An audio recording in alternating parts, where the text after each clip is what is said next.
आज की वीडियो बड़ी इंटरेस्टिंग है। इस वीडियो में आपको एक ऐसे शाही किचन का खर्चा बताऊंगा जहां सालाना सिर्फ और सिर्फ किचन पर 9 करोड़ 70 लाख सालाना, 80 लाख महाना और 3.25 लाख रोजाना खर्च होता है। इसमें ना बिल्डिंग का किराया, ना बादशाह सलामत के बावर्चियों की तनख्वाह, ना ही किचन में किसी इंफ्रास्ट्रक्चर का खर्चा शामिल है। यह बादशाह सलामत सालाना 4 करोड़ 40 लाख रुपए की ग्रोसरी आइटम, 50 लाख रुपए के बेकरी आइटम और 1 करोड़ 20 लाख का मटन और बीफ, 1 करोड़ 30 लाख का चिकन, 70 लाख रुपए की मछलियां, प्रॉन्स और दीगर सी फूड खाते हैं। यह नहीं है कि बादशाह सलामत को सब्जियों से नफरत हो, ना ना ना ना। बादशाह सलामत 35 लाख रुपए की सब्जियां, 83 लाख रुपए के फ्रूट और 10 लाख रुपए के सिर्फ फ्रूट बास्केट्स इस्तेमाल करते हैं। बादशाह सलामत को फूलों का भी शौक है और ये बादशाह सलामत 18 लाख रुपए के फूल भी इस्तेमाल करते हैं। अब आप सोच रहे होंगे ये बादशाह सलामत किस खुशनसीब मुल्क के बादशाह है। तो मैं आपको बताऊं कि साउथ एशिया में एक मुल्क है पाकिस्तान, जिस पर इसकी जीडीपी का 100% कर्जा चढ़ा हुआ है। वो आईएमएफ को गुलाम है और उसके पास मुल्क चलाने के लिए कोई पैसा नहीं है, सलाब जदगान को खाना खिलाने के लिए पैसा नहीं है। लेकिन ये बादशाह सलामत इस मुल्क के बादशाह नहीं है, बल्कि एक सूबे यानी सूबा पंजाब के वजीर आला है। और ये खर्चा पंजाब के वजीर आला हाउस में सिर्फ एक किचन आइटम्स का है।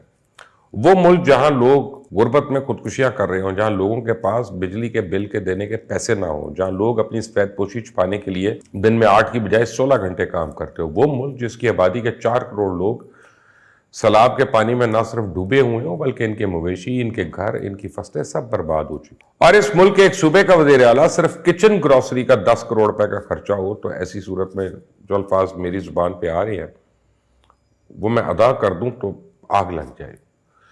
जबकि सूबे में 4 साल से इस जमात की हुकूमत है जो वजीर आजम हाउस की भैंस बेचकर कफायत शाहरी की तारीख रकम करती है, जो गवर्नर हाउस से लेके वजीर आजम हाउस तक यूनिवर्सिटी बनाने के झूठे वादे करते हैं। और इस सूबे में उस जमात की हुकूमत है जो गरीबों की दुनिया बदलकर उनको एक नई पहचान देना चाहती है।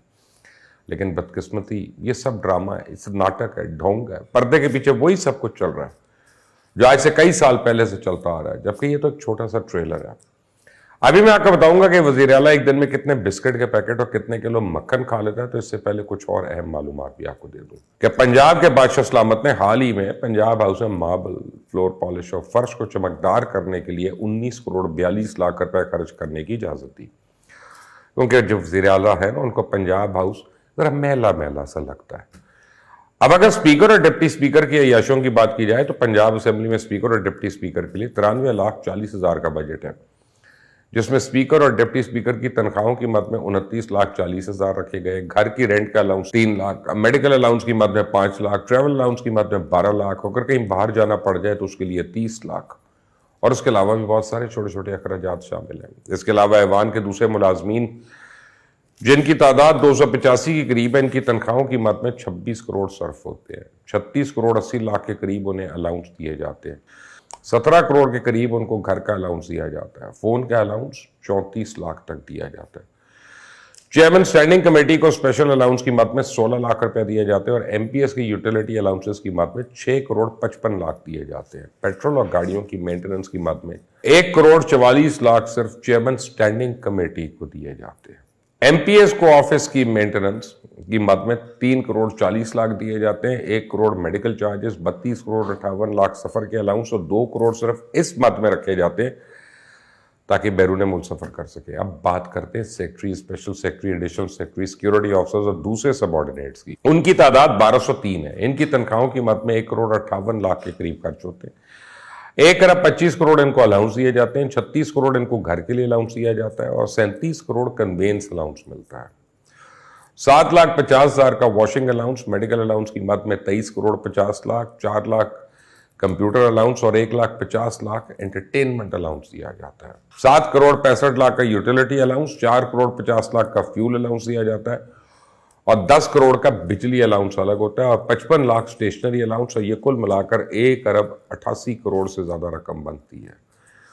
और अभी ऐसे बहुत से और हेड्स हैं जो मैं जिक्र नहीं कर रहा। और इतनी मुराद के बाद आम खबरें मंजर आम पे आती हैं कि वजीर आला हाउस काबीना अरकान के लिए 40 नई गाड़ियों की खरीदारी की मंजूरी, 30 करोड़ रुपए से ज्यादा लागत 40 नई गाड़ियां खरीदी जाएंगी। और गाड़ियां कौन सी? 4 Toyota Fortuners, 3 Toyota Revo double cabin cars, 33 Toyota Corolla Altis. और इसके मुल्क के हालात देखे और इन हुक्मरानों के शौक देखे। कहीं से लगता ही अवाम की खिदमत के लिए आते हैं। और तो और आप सुन के हैरान रह जाएंगे कि पंजाब का वज़ीर आला साल में 20 किलो के 2000 आटे के तोड़े 40,000 किलो इस्तेमाल करता है। 36,000 बिस्किट के पैकेट, जिनमें 10,000 गंदम से बने बिस्किट के पैकेट है, जो रोजाना तकरीबन 100 पैकेट बनते हैं, हमारा वज़ीर आला खा जाता है। और ये तो मामूली सी चीजें हैं, आप देखते जाए शर्माते जाए।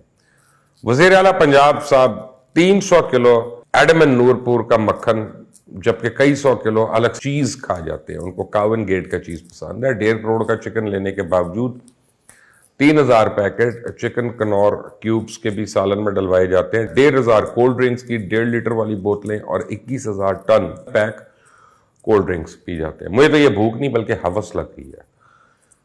और तो और 3 करोड़ रुपए का सालाना गोश्त खरीदने के बाद 6,000 किलो दालें भी खरीदी जाती हैं और 40,000 अंडे सालाना वज़ीर आला साहब इस्तेमाल करते हैं। पता नहीं इतने अंडे खाते हैं या इतने अंडों पे बैठे रहते हैं। बहरहाल 600 किलो अचार हर महीने, 50 किलो और हर रोज तकरीबन 1.5 किलो अचार खा जाते हैं। और अगर इतना अचार खाना है तो फिर किसी और चीज़ की ज़रूरत ही नहीं होनी चाहिए।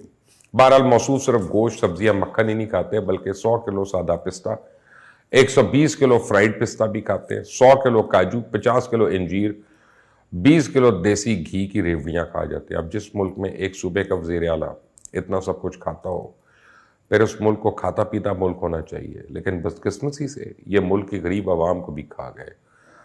जितना राशन वज़ीर आला हाउस मंगवाता है, इतने में तो पंजाब के 2 जिले जो सैलाब की जद में आए, इन सब के लिए राशन पूरा हो जाना है।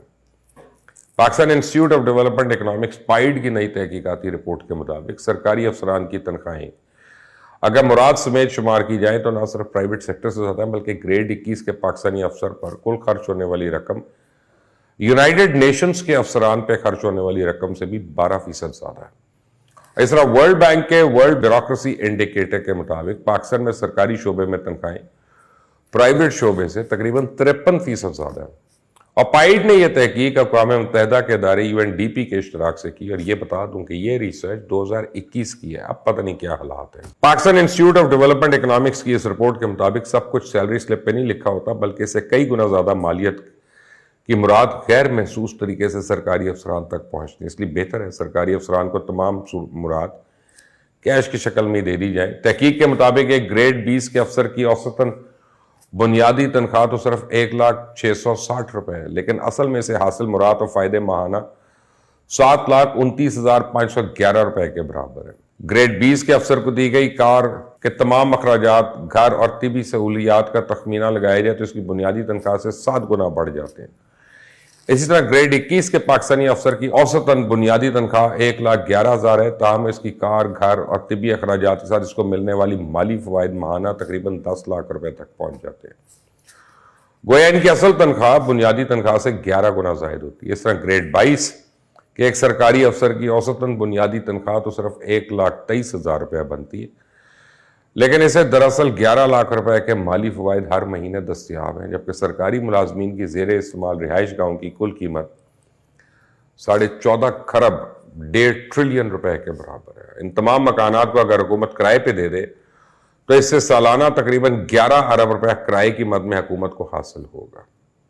अब आप खुद सोच लें कि हमारे पास चंद करोड़ नहीं है सैलाबज़दा इलाकों में देने के लिए। ये कैसी कौम है और ये कैसे बेशर्म हुक्मरान है।